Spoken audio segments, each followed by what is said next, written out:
How do you know that your baby is getting enough milk? It is really important that they really get enough milk because of they need to grow. They need to grow, and also especially the first 2 weeks, right? When they are gaining back their birth weight, they are also losing some weight because of the meconium, the black poo. So they need to put on weight, and by 2 weeks they should be able to put on their birth weight. So regular feeding is really important for their growth and development, and especially the first 2 weeks is about maintaining the jaundice level, maintaining their weight, slowly increase the weight, and then maintaining the jaundice level to the acceptable range. Hello Alicia, I'm going to answer your question today. How do you know that your baby is getting enough milk? That was the question you asked, right? So I say it can be a topic by itself. And now I'm going through it. Okay, I'm going through that. So how do you know, okay, that your baby is getting enough milk? Number one is always weight gain. Weight gain. Okay, if parents are thin when you are young, right? Thank you for the handshake. It doesn't matter. Baby on breast milk or on formula milk, they are very easy to put on weight. At least they should not be thin. They should not be thin. They should not be only growing taller and then getting thinner. Then something is wrong. Okay? If you notice that your baby is... can I put a baby here? Okay. So if you think that... if you see that your baby is growing taller but never put on weight, is like always thin, then something is wrong. It's not getting enough milk. The weight gain. The weight gain means regardless of parent size when y'all were young or when y'all were toddler or what, right? Your baby, newborn babies, baby, they should not be thin. They should not be very chubby. It is overtaxing on their digestive system. They should not be thin. Okay, they should not be overweight kind. That means you are kind of like, it's not good for their health in long term. Yeah, because overtaxing. A newborn baby in a new world cannot be drinking too much of digestion. They can sleep well, but it's not the way to do it. So then for weight gain, they still gain weight. The thing to take note is they can grow taller, but at the same time they must put on weight. Not always thin, then something is wrong. Okay? So the weight gain. Alright. Okay, and then the thing is dirty diaper. They need to put. If your baby only got the wet diapers, okay, we are talking about wet diapers, along with the bowel movement, right? If you notice that your baby is peeing but not pooping, same amount of wet diapers, okay, it's like normal. Okay, baby is getting enough, okay, hydrated, wet diapers. But you notice that your baby don't have dirty diaper as in the dirty diaper as in pooping, then something is wrong. The baby is not getting enough milk. Maybe you change breast. One of the common mistake or misconception from first-time parents is that they think that they should latch on the baby on one breast, and then after like maybe 10 minutes or so, then change another breast. Okay, I always tell my student in my newborn preparation class, right, that is for older babies. It is not for young babies. If you keep changing breasts, if you fret on one breast for 10 minutes then you change to the other breast, thinking that baby will then get enough milk, your baby will tend to grow tall but never put on weight and never poop, only pee. Okay, so that's a sign that they are not getting enough because you change breast. Changing breast is for older babies, not for young babies. Okay, get it? Okay, so must remember this. Brian, thank you for joining. Say Lavia. JK Lim, thank you for joining. Everyone, thank you for joining. So then, you have to take note. It's not about counting how many diapers. Yeah, so never poop is a big question mark, like what is going on. So when you feed on the breast, when there is your milk coming in already, the white milk, before that, the first 3 days will be the cholesterol, and the body already produced the cholesterol during late pregnancy. Yeah, during late pregnancy. So everyone will have that cholesterol. Then after about 3-4 days, as soon as 3 day, 4 day, or the 5th day, the white milk will slowly comes in. Yeah, slowly comes in. And when will your breast milk change to yellowish again, thick yellowish liquid gold again? It will be like when baby is not feeling well and you are doing direct latch on the breast, not through pumping. Okay, direct latch, and baby drink directly from your breast. Then when baby is not feeling well, that's when you will notice that the milk, right, will change to yellowish again. High in antibodies because baby is not feeling well. It can be like that. If not, then it is white milk. It is white milk. Alright. So then the breast milk is actually customized and tailor-made for the needs of the baby. As they are growing, the composition of the milk will change. Okay, still white milk, but the makeup of that milk will change as the baby is growing. And then when baby is not feeling well, then it will become, the body will produce the yellowish milk again. Alright. How would your body know, if you wonder? How would your body know what milk to produce? Isn't it from the breast milk then to the baby? Where is the two-way communication that is like going to the mother's brain to know what milk to produce for the next feed? How would the body know? It is, okay, listen, it is the split of saliva that touches on the nipple, okay, baby's saliva that touches the nipple, that sends the information to the mother's brain to know what milk to produce the next feed. If baby is not feeling well, if baby is feeling well, as the baby is growing, yeah, all different milk composition. Okay, so you look at not only the mechanical way of looking at things, but you have a combination. Dirty diaper, wet diaper, okay? It's not either or. It's like need to poop, have a few wet diapers, okay, a day. And then baby should not be thin, only growing taller, thin, okay? So why is it that you don't keep changing breast? Because for young babies, right, okay, the thing is in the milk that is, if you pump up your milk, you will know that if you put in the fridge, right, the top portion, there's a top portion and bottom portion. Bottom portion is the very watery part. Top portion is like the water, more water content. Top portion is the oil. It's the creamy oil. So when you mix them together, right, baby will crunch the thirst. When baby is thirsty, baby will come to you for a few suck, and then they run off. For older babies, that is because they are thirsty, they are not hungry. So for newborn babies, we need to keep the baby on one breast, long enough to take the high milk, the creamy milk, so that they can put on weight. And that is the one that helps them to digest and eventually got the poo. Got the poo. So then there are two portions. One is to crunch the thirst, the urinate, baby will have wet diapers. And then the creamy diapers, the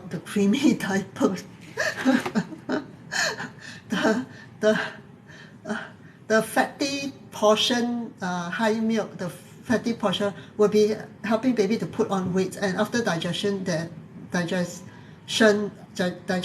milk, right, baby will have the poo, yeah. So okay, a combination of things. You cannot just look into the wet diaper alone, because that is not the full picture. That is not the full. So like wet diapers is like 1 day 1 diaper, second day 2 diaper, third day 3 diapers. Okay, as they are growing, it's about 6 to 8 wet diapers. All right. And before the diaper counting at the end of the day, right? That is at the end of the day. But during the day, what can you see? That the baby like a kind of dehydrated, the mouth is dry, not much saliva. All right, not much saliva. So then you will have a hint of, you don't have to wait until end of the day, then you go and count how many wet diapers. No, if your baby, that is later on, but during the day, because the fourth milk is the watery part, okay, watery part, and then it's like you pump, you know it's watery part. Watery part is to crunch the thirst, so then you need to continue to feed on the same breast, so that baby get the high milk. That's the creamy part, the one that hook. Yeah, I have, thank you, I have, yeah. So then baby shouldn't be thin. Whether baby is on formula or not, or on breast milk, they should not be thin. And the interval from newborn, okay, first 2 weeks when they are putting on their birth weight, it should be 3 hourly, starting from the time you feed or you latch. Okay, then when is the next 3 hours plus 3 hours to that timing. Okay, there are 2 timings that you must take note. Even for my student in my newborn preparation class, I always tell them 2 timing. One is when do you expect baby to wake up, when do you expect baby to be hungry, waking up. Okay. Number 2, when will baby be tired? When will baby be tired? Keep track of these 2 timing to act fast when baby is hungry. So I've seen like parents, when they are totally not prepared, right? They do things their way. Baby wakes up, they carry. Baby can be comforted through the body contact and then to be held. Yes, but then you will then miss out on the time. Baby wakes up from milk. What else do you think it is? Okay, a newborn baby. I've seen newborn babies reach home on the 3rd day or what, and then the parents, actually there's a total delay of 30 minutes before the milk comes. So that is too long already. Baby wakes up from milk. When do you expect baby to wake up? When to expect baby to be hungry? They wake up from milk, newborn babies. So from there, when you tune in from day 1, right, it is easier to catch. And then when to expect baby to be tired? So this is a lot of details and knowledge. Actually. Yeah. I tell my student very specific figures so that they can follow. Yeah, so that they can follow. It's not as easy as it is. It is not as easy. Like how difficult can it be? But it is really a very specialized skill, very specialized field when it comes to newborn care. Very. The more I learn, right, about mommy and baby care, the more it's like, wow. It looks like very easy. I'm not trying to make you feel you're a bad parent when you don't have a lot of information, because I myself was like that. There are a few aspects of childbirth, baby care, postnatal care, like childbirth, okay? I only prepared myself up to the point of childbirth, full stop. Thereafter, the biggest mess in my life. So when I say like something, okay, you don't feel bad, because I went through it. So, and then the more I learn, right, the more I realize, like, wow, so much of detail going on, so much. The wet diaper, okay lah, the hospital will also say there must be wet diaper, there must be dirty diaper. But then I was so exhausted. Who is doing the counting? Until my baby was dehydrated. And then fight already lor. Ask you don't breastfeed lah, you feed formula lah, easy for you, you get more sleep lah, this, that. But emotionally, I was very cling on to breastfeeding. A very emotional person. So now, like 10 over years passed, then when I recall, right, yeah, we just try our best when it comes to breastfeeding. Yeah, just don't blame ourselves too much, because it takes away the energy from us when we need a lot of energy when it comes to baby care. Forget about it lah. Nothing matters at the end of the day. Okay. I asked my kids like, do you remember that you were on my breast drinking milk? Like, they cannot remember a thing. And then we are so particular about it. So don't take a lot of things to heart. Don't take a lot of things to heart. It's just an emotional journey sometimes, especially for some people like me. I'm always referring back to myself, so I'm not criticizing anybody. I went through that. I also cannot remember. You are the monster. What monster? There's this monster story I want to share. Okay, let's finish this thing first. I want to share about monster story. Stay on with me, monster. So then, if you are breastfeeding direct latch, right, there must be a few suck, pause, swallow, breathe. Is it possible that your baby is like a kind of like suck, suck, suck, suck, suck, suck, suck, suck, suck, suck, suck, suck, suck, suck, suck, suck, suck, suck, and then without pause, without swallowing? That means the latch is not proper lah. No lah, forget about it already lah. My kids are big already. I managed to breastfeed for my first one until 1 year, second one until 14 months. But I really pumped 3 days for 1 feed. I just maintain it. Don't talk about anything. I have no regret. That's the thing. I have no regret. I tried my best. Okay, that's all. Full stop. That one I can let go. That one I can let go. No problem. Okay. And if you think that after, sideline, if after breastfeeding you wean off, when every time you express, when you massage your breast or you like try to squeeze out, there's still milk, okay? If you are in Singapore, come to me, make an appointment with me to clear off the residual milk. Clear off the residual milk. Okay? Alright, let's continue. So swallowing and suckling, there must be a few suck, pause, swallow, breathe.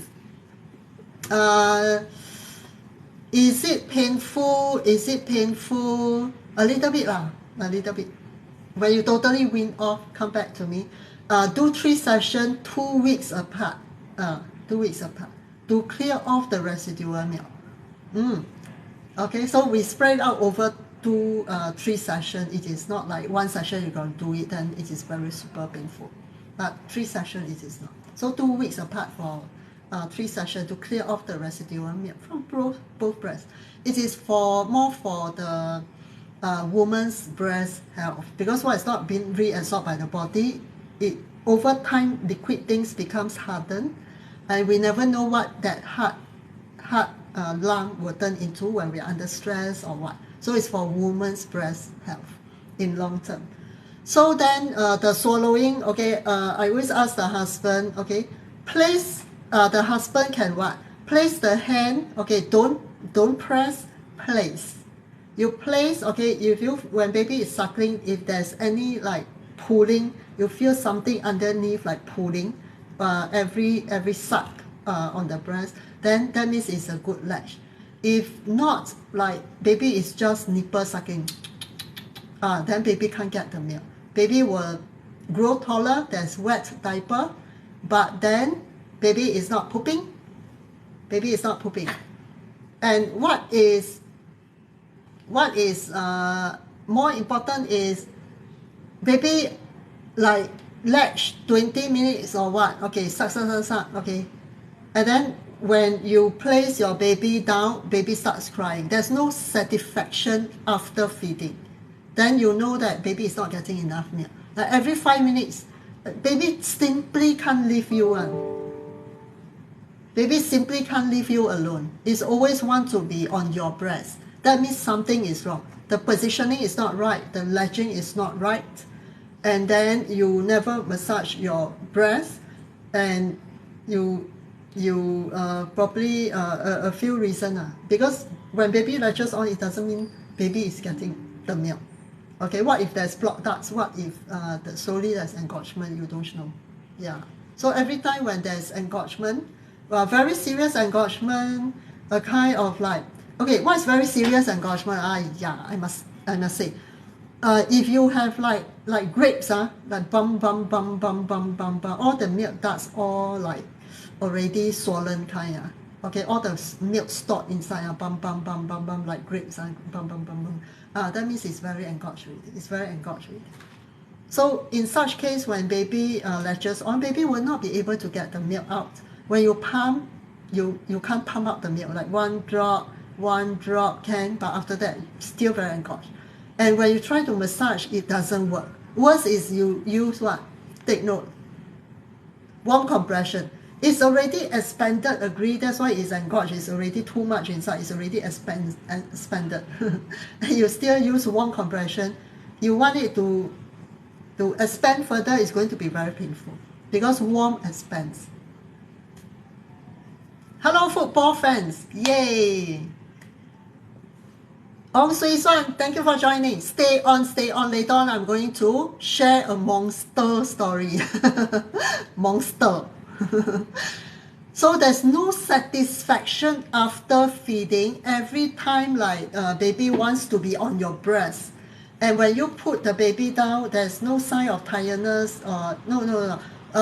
Okay, baby is not ready to sleep. Like it's always hungry, and cannot be settled one.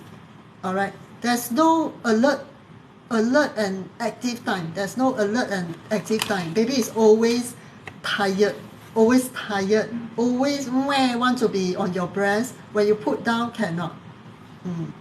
That happened to me because when I birthed my second baby at home, the latch was almost like 2 hours, and baby was suckling very, very hard, very well, and I took it for granted. But after when we reached hospital, because of the delay, right? When I was at home before I called the ambulance to go to the hospital, there was a delay, and that delay the hospital was afraid that too much blood was transferred to baby, and then they were trying to monitor, so there was separation. And because of that separation, and because I was a kind of like 2 week, my body was then 2 week, then when I went to the hospital, they want to check on baby, the jaundice, and monitor. It's actually perfectly healthy, normal. But they actually, as a standard procedure, they actually separate the mother and baby, and then they monitor the baby. And during that few days away from me, like a kind of like 2 days, I was too weak to go to the ICU, like special care, because they want to monitor very closely, not in the nursery. So then after 2 days of monitoring, it was at a different level compared to my wards. Nursery will be at the same level as us. You just go, yeah. But ICU, you cannot say bring my baby to me. You cannot just go because it's not at the same level. You got to take leave. You got to know where is it and all that. So you need to call somebody to be on the wheelchair and push me over. I was very weak after that. So then 2 days of separation, and I didn't know by the time my baby came back to me, right? She already don't know how to latch already. Yeah. So missed out like 1 day 8 feeding, 2 days already 16 feeding. So I took it so for granted that right at birth with the umbilical cord still there attached to the belly button, I was holding my baby, and then breastfeeding start straight away. And because the baby was such a good sucker, can drink on the breast so well, I took it so for granted that for the whole month baby was not latching on well, and that's why the weight drop, and never put on weight, and also never grow taller, but never really put on weight. Yeah. So that was the thing about breastfeeding. I took it so for granted. And then the lactation consultant, when I brought baby back home and all that, I had confinement nanny, but confinement nanny wasn't that so much trained in breastfeeding to support you on breastfeeding, right? And then my husband also didn't have that knowledge because we never went for any baby class. and also when it comes like the first month of routine checkup for baby, yeah, then we realize that the weight never the baby never meet the growth percentile or something, and then I went to the lactation consultant. The lactation consultant actually told me because of the improper latch, because I show how I latch the baby. That was my second child, you know. Yeah, never learn before, never learn. It is very much learned knowledge. We cannot like do it ourselves. It's very much learned knowledge. And then when I was showing the lactation consultant how I latch and all that, so the lactation consultant said that my low milk supply was due to the improper latch by baby. So it never stimulate on the breast enough to catch up with the baby requirement of milk. And when the same lactation consultant, I'm not quite sure whether she is already a qualified lactation consultant, but she was at that time working in the KKH hospital. And then when my husband was there, the same lactation consultant was explaining to my husband. You know how she explained to her? She explained that because I show the LC how the lactation consultant the LC how I latch, right? She explained to me because of the improper latch, because she saw it. The improper latch, that's why baby wasn't getting the enough milk, and it didn't stimulate on my breast to produce enough milk for baby as the baby is growing. But when that was what she told me. And when she explained the same thing to my husband, things get twisted. She said, I don't produce enough milk, that's why baby is not putting on weight. Then I say, it's quite sensitive, right? As even though as a second time mother, I say, you don't say like that. I was like almost whispering to hit her. I said, you don't say that to my husband. Because then my husband would want to feed formula. I mean for the health and for the baby. So I said, you don't say that. That was not what you told me just now. And then she say it aloud the second time because I didn't have enough milk. That's why baby didn't put on weight. It's like to reduce all the stress, right? Okay, when you're pregnant, go and take newborn preparation class. It's not miscommunication. It's purposefully. I don't think so. It is a miscommunication. You are saying a different thing to me and to my husband. How can that be miscommunication? It is purposefully. Yeah.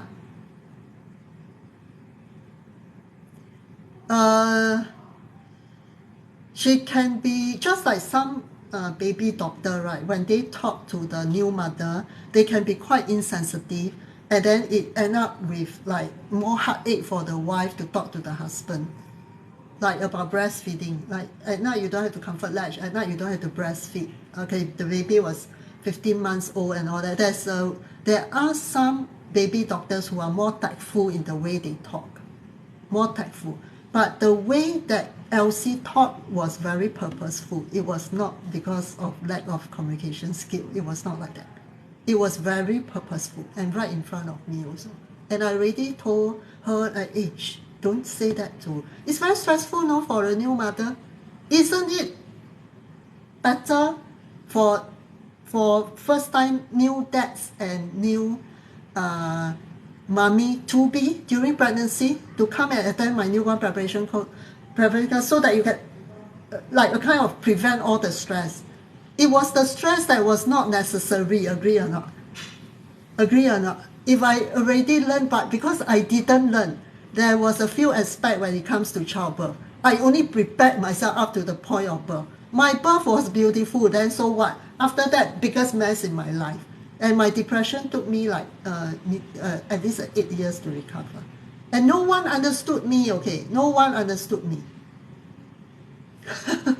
It was a very lonely journey. Because the husband can love us, the friends, relative, oh, this one got depression, full stop lah. Even neighbor like this one got depression. At one stage, I only weighed 38 kilo.